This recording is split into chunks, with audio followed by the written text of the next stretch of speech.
Hi, my name is Teresa Bates. Thank you so much for joining me for another session of Worship with a Christmas Carol.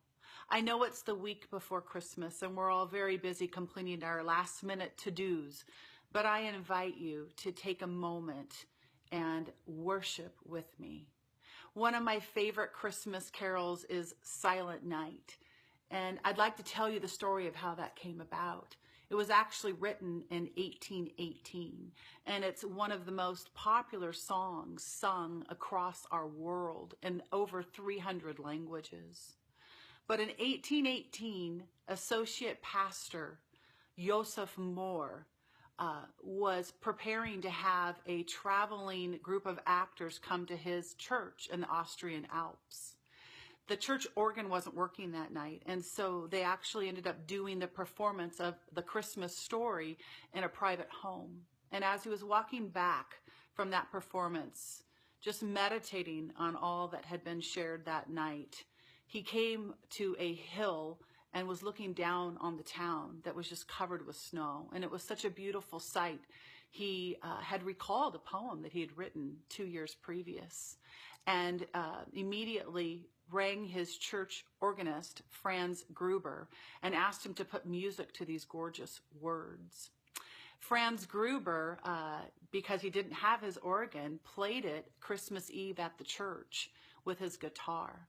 Several weeks later, a organist, actually famous organ maker, came to fix their organ, and as it was fixed, Franz Gruber sat down and actually played this song on the organ. He was so inspired and loved it so much that he had other people hear it. He recorded it and had other people hear it.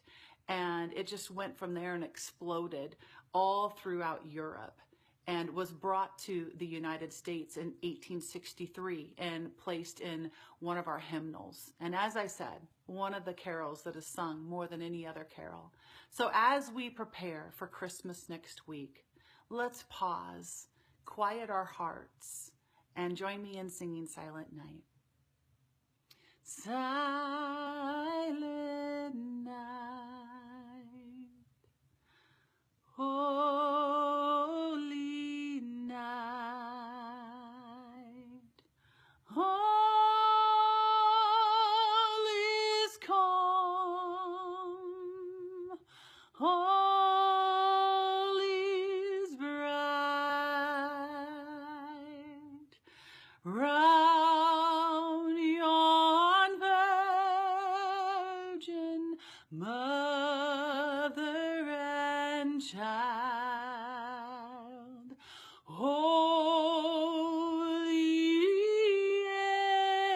infant, so tender and mild, sleep in heavenly peace,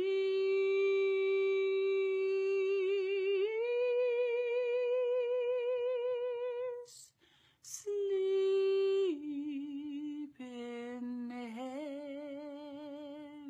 heavenly peace.